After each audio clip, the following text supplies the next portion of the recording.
Queridos irmãos, o apóstolo Paulo, algumas vezes, ele manifestou o cuidado de que a igreja não ignorasse algum aspecto importante da fé cristã.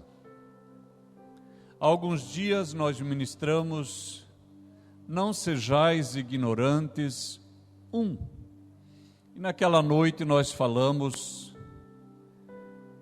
que o crente não deve ignorar que ele foi enxertado em Cristo, porque Israel negligenciou o benefício recebido, e por causa disso aquele galho que é Israel foi quebrado e os gentios foram enxertados em seu lugar. E Paulo disse: eu não quero que vocês ignorem isso, para que vocês não presumam a respeito de vocês mesmos, pensando que há muito mérito na vossa vida, quando na verdade não há.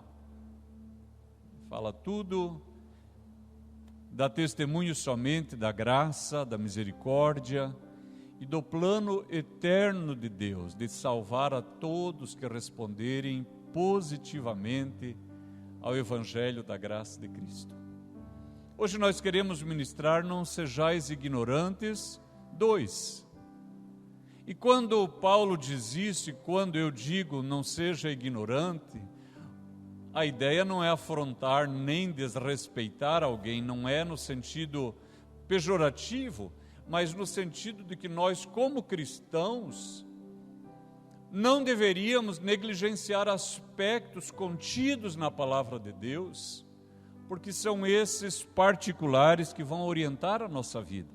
Então abra, por favor, a sua Bíblia, na primeira epístola de Paulo aos Tessalonicenses, no capítulo 4, e nós vamos ler a partir do versículo 13. Não quero, porém, irmãos, que sejais ignorantes acerca dos que já dormem, para que não vos entristeçais como os demais que não têm esperança. Porque se cremos que Jesus morreu e ressuscitou, assim também aos que em Jesus dormem, Deus os tornará a trazer com Ele. Dizemos-vos, pois, isto pela palavra do Senhor, que nós, os que ficarmos ou ficarmos vivos, melhor, que nós, os que ficarmos vivos para a vinda do Senhor, não precederemos os que dormem, porque o mesmo Senhor descerá do céu com alarido, com voz de arcanjo, com a trombeta de Deus. Os que morreram em Cristo ressuscitarão primeiro.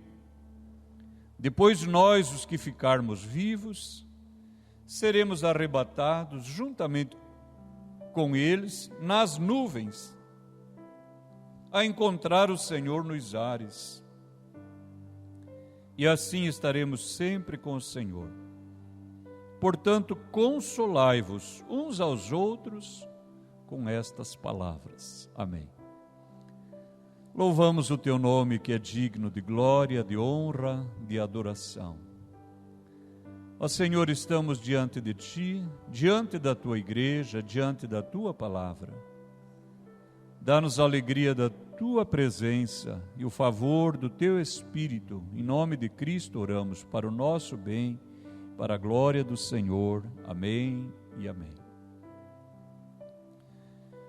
O apóstolo ele inicia dizendo: eu não quero que vocês sejam ignorantes acerca dos que já dormem, dos que já morreram, para que vocês não se entristeçam como os demais que não têm esperança. Notem, queridos irmãos, que o apóstolo não está dizendo que nós não devemos ou que nós não podemos nos entristecer. Qual a pessoa que, amando o marido, a esposa, um filho, um pai, enfim, um familiar, amando um amigo, se essa pessoa morre, qual a pessoa que não vai se entristecer? É esperado que se entristeça, é normal que se entristeça. Então, não é disso que o apóstolo Paulo está falando. Entretanto, ele diz assim: vocês não devem se entristecer como os demais que não têm esperança. Então vejam que Paulo está falando que diante da morte existem dois tipos de pessoa. Há um tipo que se entristece sem esperança. Eu não tenho mais esperança. E é por isso que quando você vai ao cemitério, você vai encontrar lá, na lápide de alguém, está escrito saudades eternas.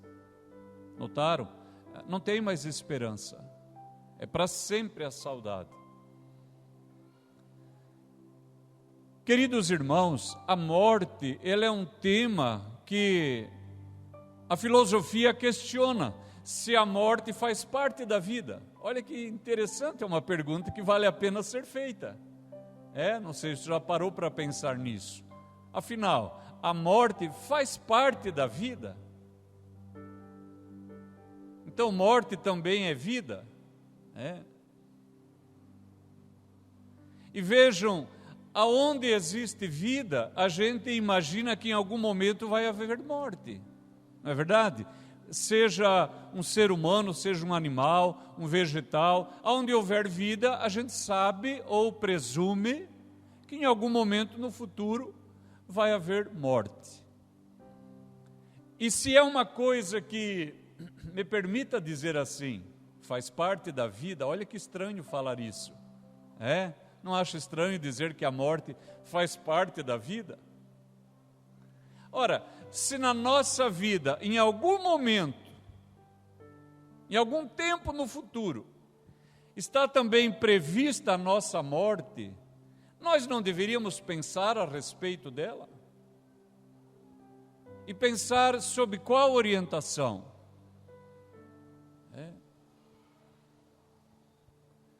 Montaigne, um filósofo do século XVI, ele dizia que, na verdade, cada indivíduo enxerga a morte a partir de uma perspectiva própria. E é verdade. A pessoa que está sofrendo de dores terríveis, para ela a morte pode ser uma libertação. Já pensou nisso? Hoje discute-se a eutanásia, claro que é uma prática contrária à palavra de Deus. Um cristão jamais deveria concordar com isso. E não pense que eu concordo. Só estou dizendo que se discute a eutanásia, que é a morte assistida. Por quê? Porque tem pessoas que dizem: eu estou sofrendo tanto que a minha vida não vale a pena.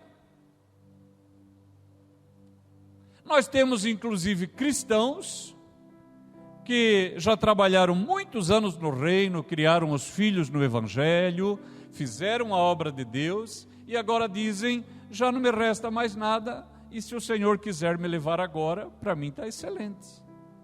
Perceberam? É uma perspectiva própria. O próprio apóstolo Paulo, ele disse: igreja, eu estou até constrangido. Olha o que ele fala: eu fico constrangido, porque para mim seria lucro morrer. Porque eu servi até agora, já plantei igrejas, eu não fui desobediente à visão, percebe? Eu já realizei o ministério, eu fico constrangido, porque para mim morrer é lucro. Ele falou assim: contudo, disse ele, talvez a minha vida seja ainda útil à igreja por algum tempo, então eu estou na dispensação do Senhor. Perceberam? Mas por ele já estava disposto a se despedir e sem problema algum partir para outra vida, um tipo de vida ainda não experimentada. Há um registro, irmãos, de um grupo de soldados russos que na Segunda Guerra Mundial, eles foram feitos prisioneiros E os irmãos sabem que os nazistas faziam experimentos com os prisioneiros, e aquele grupo infeliz de prisioneiro acabou sendo vítima de um médico que estava estudando a hipotermia. Então mergulhou aqueles soldados russos na água gelada. Depois de 3 horas, eles não aguentavam mais. E eles disseram aos soldados nazistas: por favor, peça ao seu capitão que seja misericordioso e acabe o nosso sofrimento com uma bala. Notaram? Eles chegaram num ponto que era melhor levar um tiro do que continuar do jeito que estavam. Então vejam, irmãos, dependendo da maneira como nós enxergamos a morte, ela pode ser algo terrível, ela pode ser uma libertação, ela pode ser uma passagem. E nós temos que prestar atenção, porque a palavra de Deus diz que existem 2 tipos de tristeza. Se você quiser abrir a sua Bíblia, olha o que diz 2 Coríntios, capítulo 7, o versículo 10. Porque a tristeza, segundo Deus, opera arrependimento para a salvação, da qual ninguém se arrepende. Mas a tristeza do mundo opera a morte. Então vejam, existem 2 tipos de pessoas: a pessoa que tem esperança e a que não tem esperança. 2 tipos de tristeza: uma tristeza segundo Deus, que opera arrependimento, e que pode inclusive acontecer lá no sepultamento, um pastor, um ministro, fala da palavra de Deus, e alguém entende que o nosso fim, ele vai chegar em algum tempo, e a pessoa está desviada do caminho, está longe do Senhor, e vem uma tristeza segundo Deus, e produz arrependimento para a salvação. Perceberam? E a Bíblia diz que existe uma tristeza segundo o mundo, que opera a morte. Irmãos, a tristeza segundo o mundo, o nome certo é remorso. É uma tristeza maligna que se apodera da pessoa, que não gera contrição, não gera arrependimento, muitas vezes gera inclusive uma dureza do coração, e a pessoa até pensa: se for para o inferno que eu vá mesmo. Notaram? A pessoa não pondera mais, é uma tristeza segundo o mundo. Ora, se formos alvo de alguma tristeza, que seja a tristeza segundo Deus, amém, queridos? Uma tristeza que nos leve à contrição, ao arrependimento e à salvação, porque esta vida, boa ou má, longa ou breve, com dificuldade ou na fartura, ela passará. E a outra vida, aquela do tipo ainda não experimentado, aquela que é eterna, aquela nós devemos focar nela. Então, se é para ter um tipo de tristeza, que seja a tristeza segundo Deus. E aqui Paulo diz: existe a pessoa que tem esperança e a pessoa que não tem esperança. Irmãos, lá em Provérbios 31, eu não vou ler, depois, se alguém tiver curiosidade, leia Provérbios 31. Lá nós temos os conselhos da mãe do rei Lemuel. Nós não sabemos o nome dessa mulher, mas ela era uma mulher muito sábia. E ela disse assim: se você não tem esperança, beba, tome vinho, faça o que você quiser. Um dia eu ministrei. Eu falei, alguém pergunta: pastor, eu posso tomar bebida alcoólica? Eu falo, abro a Bíblia, mostro, se você não tem mais esperança, beba, faça o que você quiser, ninguém vai te impedir. Alguém vai, ou o pastor vai lá amarrar a pessoa? Eu não. A pessoa não tem mais esperança, está lá, você pode estudar na sua casa, está na palavra de Deus. Eu não tenho mais esperança, vou beber. Beba, se acabe. Ela escreve para 2 tipos de pessoa. Ela fala assim, quem não tem esperança, dê bebida para essa pessoa. Ela fala assim, só que não fica bem aos reis a bebida forte, nem o vinho. A Escritura diz que Deus nos chamou e fez de nós um reino sacerdotal. e que nós vamos reinar juntamente com Cristo. Então, não é eu que vou dizer se você pode ou não pode, é você que tem que pensar e decidir. Você faz parte do reino de Deus e do seu Cristo? Se você faz parte do reino de Deus, então essas coisas não competem a você. Notaram? Ela vê claramente que tem gente que tem esperança, tem pessoas que não têm esperança.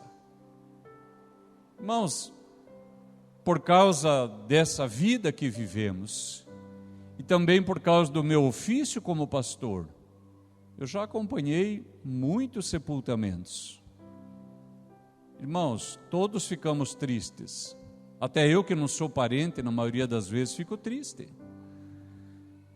Mas se você prestar atenção, você vai ver que tem gente que chora sem esperança, desesperado.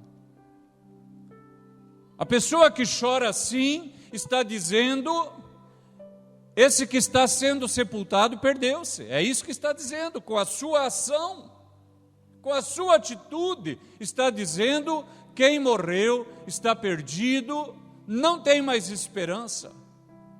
Porque nós poderíamos pensar, talvez a pessoa está dizendo que ela mesma não tem. Não é verdade, porque ela pode ainda ser alcançada pela graça.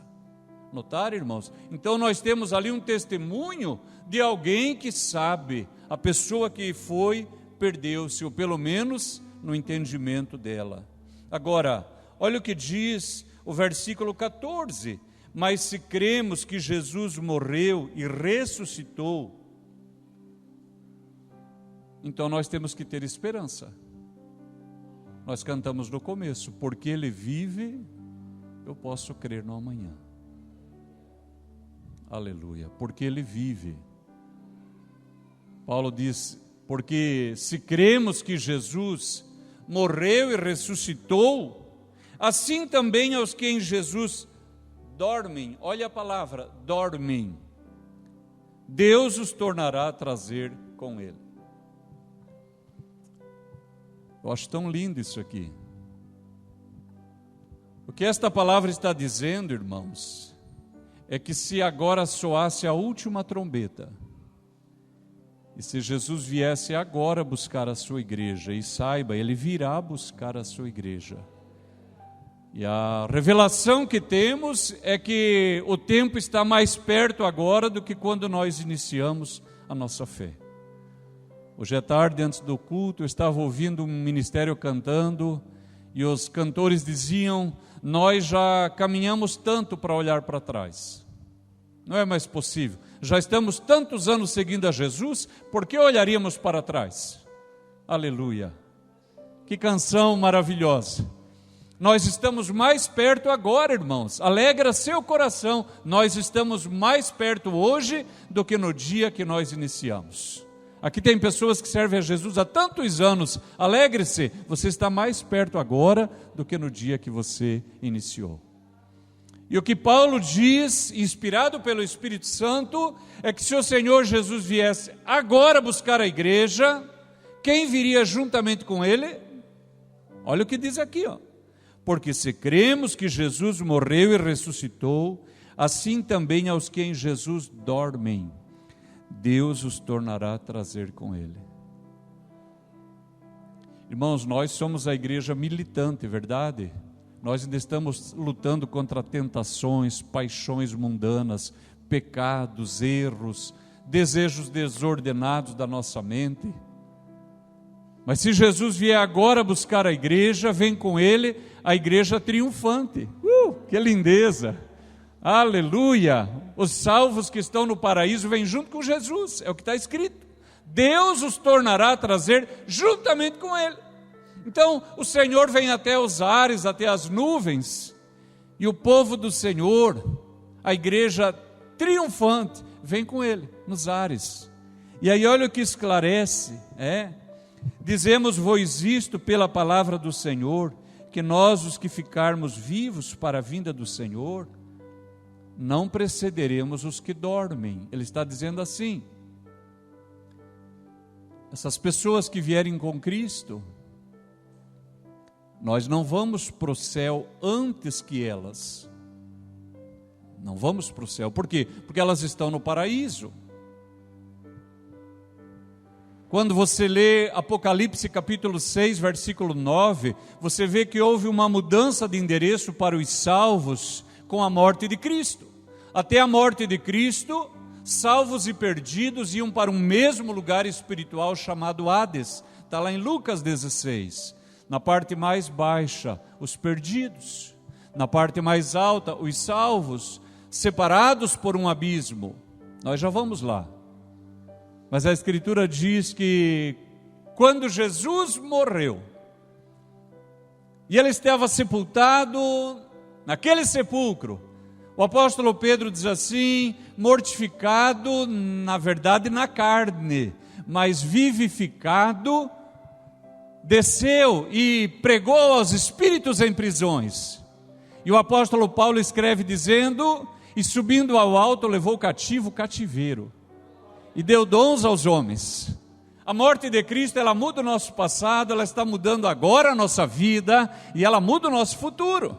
Então, aqueles salvos que estão no paraíso agora, eles ainda não estão no céu, eles não estão na plenitude das bem-aventuranças. Por quê? Ainda vão passar pelo tribunal de Cristo. Assim como o perdido ainda não está no lago de fogo, ele está no inferno, ele ainda vai passar pelo trono branco. Notaram? São estágios intermediários, e esses salvos vêm juntamente com Cristo. Notem, irmãos, a palavra de Deus, ela usa a expressão dormem. Irmãos, até onde eu conseguir pesquisar, eu não achei essa expressão para o ímpio. Parece que ela está direcionada ao salvo. Lembra da filha de Jairo? O Senhor disse: ela dorme, ela dorme. Quando o Senhor Jesus foi ressuscitar Lázaro, ele disse: o nosso amigo Lázaro dorme. Olha que lindeza, irmão. Por que o medo? Aleluia! A palavra de Deus diz: o perfeito amor lança fora todo medo. Todo medo. Nós vamos sair daqui libertos do medo, irmãos. Aleluia! Nossas emoções curadas, nossas impressões restauradas. Aleluia! Bendito seja o nome maravilhoso do nosso Deus. A palavra de Deus diz assim a respeito de Estevão. Lembra aquele crente fiel? Ele foi apedrejado por causa do testemunho que deu, e nos momentos finais, diz assim: apedrejaram a Estevão, que em invocação dizia: Senhor Jesus, recebe o meu espírito. Ele sabia para onde estava indo, e pondo-se de joelhos, clamou com grande voz: Senhor, não lhes imputes este pecado. E tendo dito isto, adormeceu. Guarde esta palavra: adormeceu. Eu não encontrei esta expressão em relação ao ímpio. Poderia, porque a ideia é a mesma, mas eu não encontrei. Se você encontrar, compartilhe comigo, não terá problema algum, eu vou me alegrar de conhecer mais algo da palavra de Deus. Mas o que eu tenho aqui é que ele adormeceu. A palavra de Deus também falando sobre Davi, eles estão falando sobre a ressurreição de Cristo, e diz assim: porque na verdade,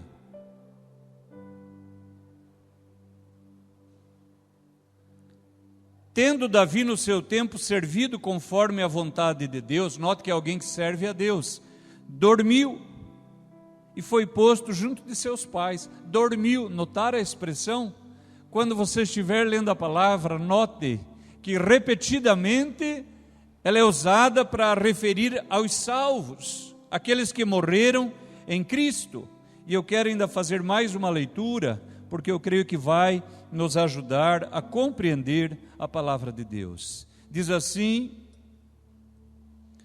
O apóstolo Paulo agora ele está falando sobre a ressurreição de Cristo. Ele diz que várias pessoas viram Cristo ressuscitado, e depois ele fala assim, que Cristo ainda foi visto uma vez por mais de 500 irmãos, dos quais vive ainda a maior parte, mas alguns já dormem também.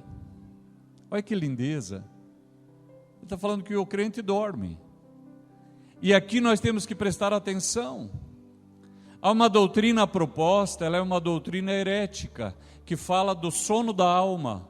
E alguém que leia rapidamente pode se deixar confundir, porque se dorme, então existe o sono da alma. Não é verdade. Abra sua Bíblia em Lucas, no capítulo 16. Olha o que diz agora a palavra de Deus. Lucas, capítulo 16. Nós vamos olhar a partir do versículo 19. Todos conhecem esta história. Ela é conhecida como a parábola do rico e de Lázaro. Mas quem conhece a palavra de Deus sabe que ela não é uma parábola. Não é uma parábola. Irmãos, uma parábola é uma narrativa inventada ou verdadeira. É uma narrativa inventada ou real, cujo propósito é ensinar uma verdade. A igreja precisa entender isso. Por que nós temos que entender isso? Porque eu digo que o que está aqui não é uma parábola, mas se for, ainda assim o propósito é ensinar uma verdade. Nós temos que entender isso. E por que sabemos que não é uma parábola? Porque quem conhece a Escritura, eu não vou fazer isso agora por causa do nosso tempo, já viu que lendo a palavra, não nos títulos, título não é a palavra de Deus. No texto está escrito assim, e ensinava-lhes por parábola. Quem já leu isso? Vocês já leram, né? E outra vez os ensinava por parábola, ou seja, a própria palavra de Deus diz que o que Jesus vai contar é uma parábola. Aqui não fala isso. O que mais? Quando você vai usar uma pessoa como ilustração, e o exemplo é ruim, você não fala o nome da pessoa, você fala, conheci uma pessoa, não é isso? E conta. Mas quando é um exemplo bom, você diz o nome da pessoa, não é isso? Aqui a gente vê a mesma coisa. A pessoa que foi para o inferno, o Senhor não disse o nome dele. Mas a pessoa que está salva, o Senhor disse, o nome dessa pessoa é Lázaro. Então veja uma coisa, essa ideia de sono da alma, ela não sobrevive, porque o texto diz assim, versículo 23, está falando do rico, que ele está no inferno. A palavra é Hades no grego, pode ser Seol no hebraico, é a mesma ideia. Diz assim, no Hades, ergueu o quê?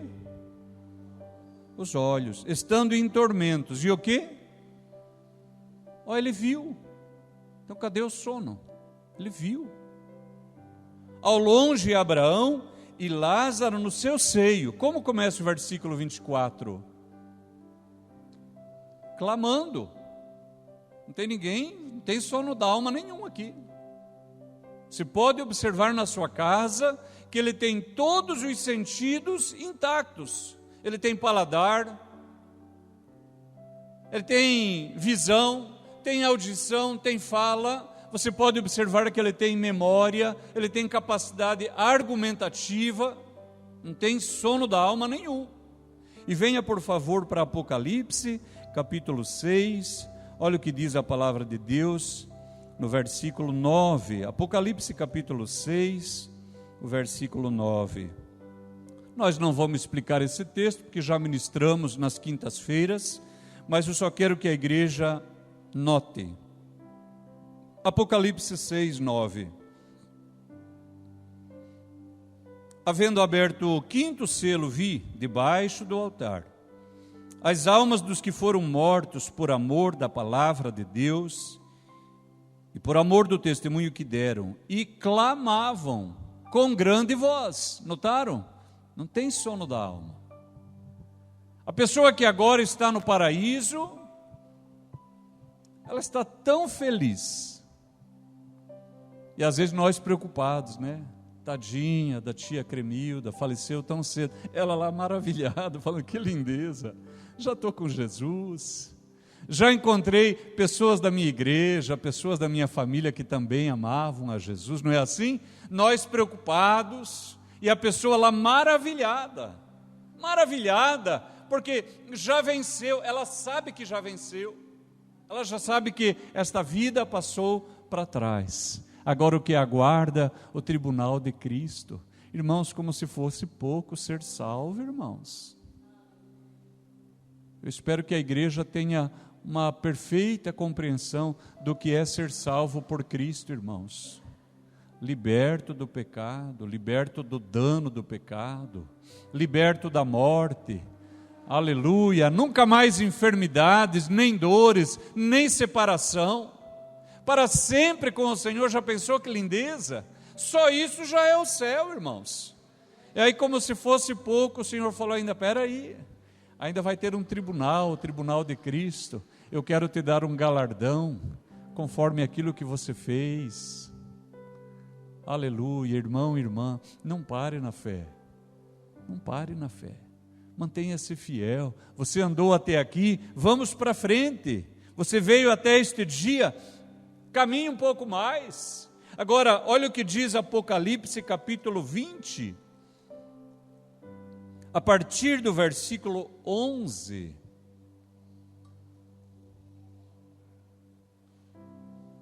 Aqui fala da situação do perdido. Diz assim, Apocalipse capítulo 20, o versículo 11. E vi um grande trono branco, e o que estava sentado sobre ele, de cuja presença fugiu a terra e o céu, e não se achou lugar para eles. E vi os mortos, grandes e pequenos, que estavam diante do trono, e abriram-se os livros. E abriu-se outro livro, que é o da vida. E os mortos foram julgados pelas coisas que estavam escritas nos livros segundo as suas obras. E deu o mar os mortos que nele havia, e a morte e o inferno deram os mortos que neles havia, e foram julgados cada um segundo as suas obras. E a morte e o inferno foram lançados no lago de fogo. Esta é a segunda morte. Aquele que não foi achado escrito no livro da vida, foi lançado no lago de fogo. Notem, queridos irmãos, esses dias eu vi alguém falando algo mais ou menos assim: quem não nascer duas vezes vai morrer duas vezes. Olha que fala, quem não nascer duas vezes vai morrer duas vezes. E está certo o pensamento, porque nós nascemos uma vez da carne e do sangue, e agora nós nascemos do Espírito, amém? Não pela vontade do homem, nem pela vontade do varão, está lá em João capítulo 1, Deus nos amou e nos deu vida em Cristo. Mas a pessoa que não tem o segundo nascimento, depois de morrer uma vez nessa vida, ela ainda vai ter a segunda morte, que é quando ela será lançada no lago de fogo. Irmãos, e quando eu meditava nesta palavra, o Espírito Santo ministrou algo ao meu coração, que eu quero compartilhar. Irmãos, o tempo está findando. Alguém na nossa família, alguém na nossa casa, na nossa amizade, que está perdido. Porque, irmãos, às vezes nós pensamos, essa pessoa é tão amorosa, ela vai para o céu. Irmãos, ninguém vai para o céu porque é amoroso.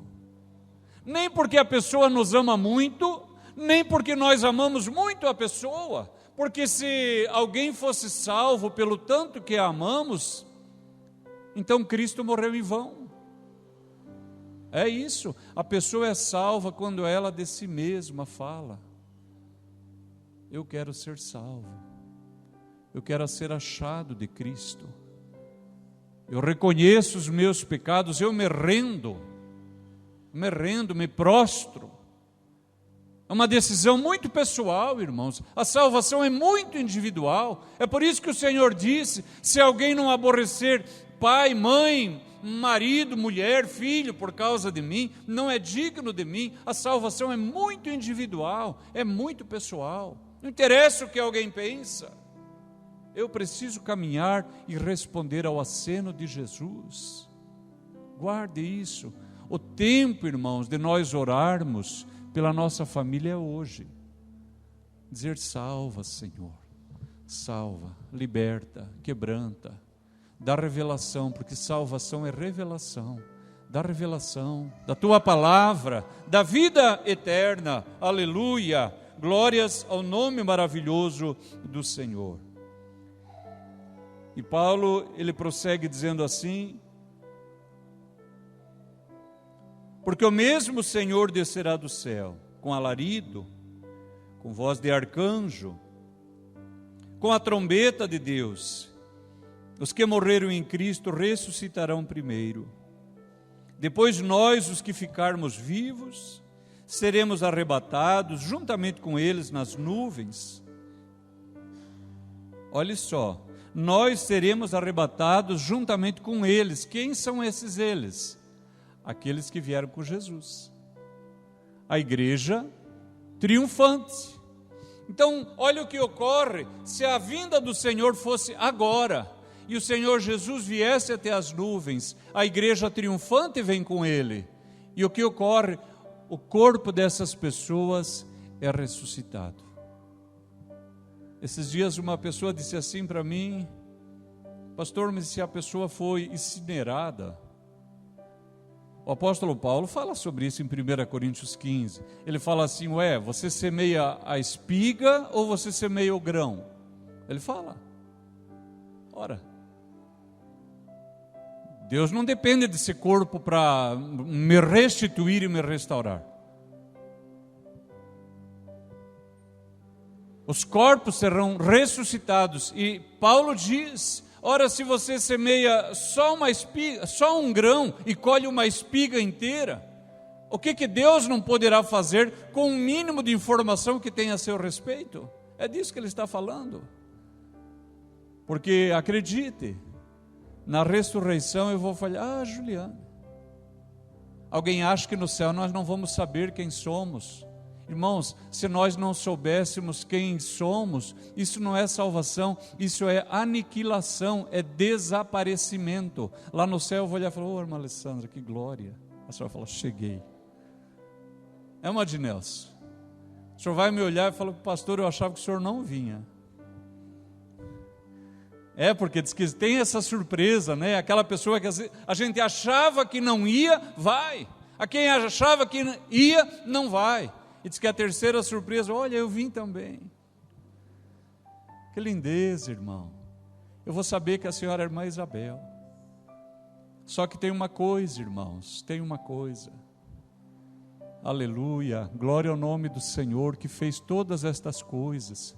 Nos salvou e está nos salvando agora, tirando o medo, enchendo de fé e de paz o nosso coração. Aqui tem pessoas já com bastante idade, né? Esses dias eu estava aqui ajudando alguém, eu falei: vamos colocar em 2 aquela caixa ali. Ele falou: por que em 2, pastor? Eu levo sozinho. Eu falei: mas eu não levo. Na sua idade eu também levava. Irmãos, muitos de nós já não fazemos mais do que fazíamos. A visão já não é boa, a audição, a nossa pele já não é mais boa. Mas quando nós formos arrebatados, e nós seremos, aleluia, nós seremos arrebatados. E no meu coração há um pensamento, irmãos, de que é esta geração que verá o arrebatamento da igreja. E quando nós formos glorificados, você vai olhar para você e você vai notar que você é jovem outra vez. A visão ficou boa. Glória ao nome de Jesus. Glória ao nome de Cristo que nos comprou para Deus. A audição é boa, os cabelos são bons outra vez, a força volta. Que mais? Sem canseira, sem tristeza, sem despedidas, para sempre com o Senhor. Aleluia! Bendito seja o nome maravilhoso do Senhor. E ele diz: nós, os que ficarmos vivos, seremos arrebatados juntamente com eles, esses que agora foram ressuscitados, todos nós arrebatados juntamente. E diz assim: e assim estaremos para sempre com o Senhor. Queridos irmãos, abra só mais uma vez a sua Bíblia em Apocalipse capítulo 20. Olha o que diz o versículo 5. Diz assim: mas os outros mortos não reviveram, até que os 1000 anos se acabaram. Os outros mortos, perdidos, tá? Porque se o Senhor vier agora, nós vamos ter o milênio de Cristo, vamos reinar com Cristo 1000 anos. O perdido não ressuscita agora, ele vai ressuscitar depois, para ir para o trono branco. Mas a igreja ressuscita antes.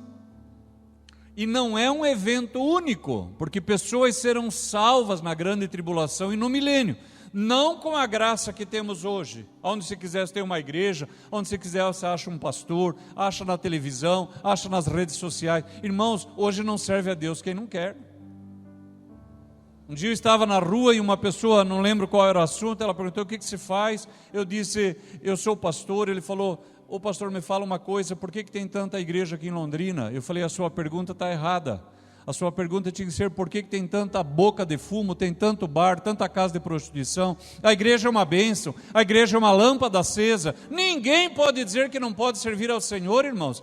Você atravessa a rua, já acha uma igreja. Glória a Deus por isso, irmãos. Isso fala da multiforme graça de Deus. Mas, irmãos, na grande tribulação, no milênio, não vai ser assim não. Não se iluda.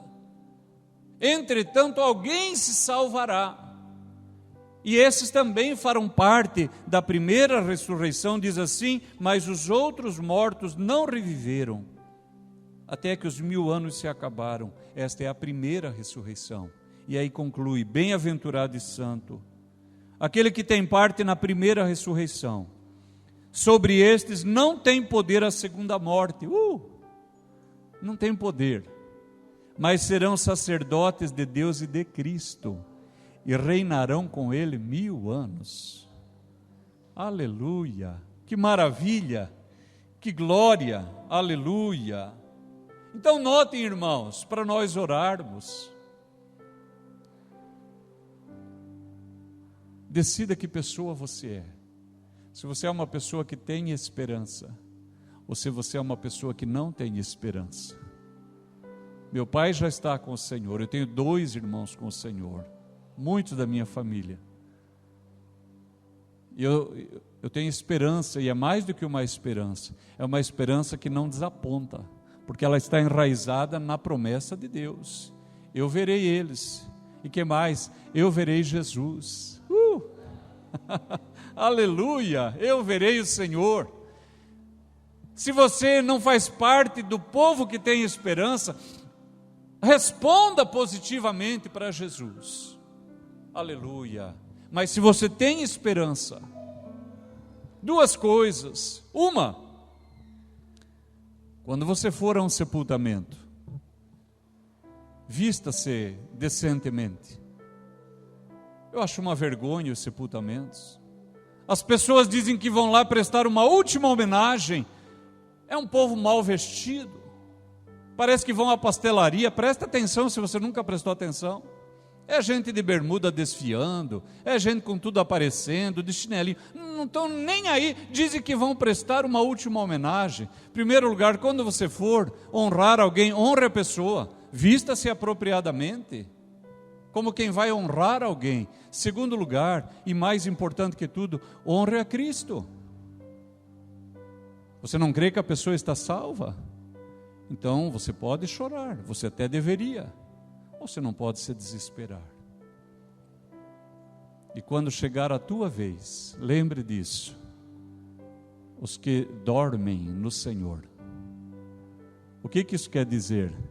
Que quando estamos aqui nessa vida e o nosso tempo passa, nós dormimos, fechamos o olho aqui e acorda lá do outro lado. Quem vê o nosso corpo ali, pensa: acabou. Não, é aí que a verdadeira vida começa. É aí que a verdadeira vida começa. Eu quero te dizer, igreja querida, se você às vezes chorou por alguém que já foi, pode parar de chorar. O texto diz assim: consolai-vos uns aos outros com estas palavras. Está aqui, palavra de Deus, consolai-vos. já está com Jesus, está para sempre com o Senhor. Eu quero orar com a senhora igreja. Aleluia, eu quero orar. Que o Senhor tire do seu coração todo medo, toda preocupação exagerada, seja com quem foi, seja com você. Lembre, você vai dormir no Senhor, e quando for a minha vez, você já não ia se descabelar mesmo, não é verdade? Mas não fica triste demais. Fala, o nosso pastor dormiu, fechou os olhos, já abriu lá do outro lado, rapidinho, e já estamos para sempre com o Senhor. Amém? Pai Celestial, a Tua palavra diz que nós não devemos ser ignorantes para não nos entristecermos como quem não tem esperança. E a igreja tem esperança. E é uma esperança que não desaponta, porque ela está enraizada na Tua palavra. Ó Deus, se alguém aqui tinha uma tristeza, uma amargura por alguém que já partiu com o Senhor, nesta noite, tira, Senhor, a tristeza, a angústia, a amargura profunda, e que esta palavra traga consolação, de saber que esta pessoa querida, ela dormiu com o Senhor, e já acordou, já está com os santos. E se alguém aqui tinha medo da morte, a Tua palavra diz, ó morte, onde é que está a Tua vitória? Aleluia, aleluia, aquele que morreu e ressuscitou, está neste lugar, e nos conduzirá até a vitória completa. Ó Deus, tira de nós todo medo, conforme a Tua palavra diz, o perfeito amor lança fora todo medo. Pai querido, de paz a esta igreja, de alegria a esta igreja, de confiança, de que a salvação que Cristo nos dá, ela mudou o nosso passado, as coisas velhas passaram, ela mudou e está mudando agora o nosso presente, e ela mudará ainda o nosso futuro. Abençoe-nos assim, oramos, em nome do Pai, do Filho e do Espírito Santo. Amém e amém. Graças a Deus. Aleluia. Pode deixar essa música bonita. Sinto uma presença maravilhosa de Jesus dizendo: aquieta, aquieta o coração, aquieta o coração. Quando chegar a minha vez, quando chegar a sua vez, se o Senhor não vier antes, se Ele vier antes vai ser maravilhoso, mas se o Senhor não vier antes, que eu e você possamos dizer como Paulo: combati o bom combate, acabei a carreira, guardei a fé. E olha o que ele diz: desde agora a coroa da justiça me está guardada, a qual o Senhor justo juiz me dará naquele dia, e não somente a mim, mas também a todos os que amarem a sua vinda. Graças a Deus. Deus te abençoe, igreja, com esta palavra, no nome de Jesus.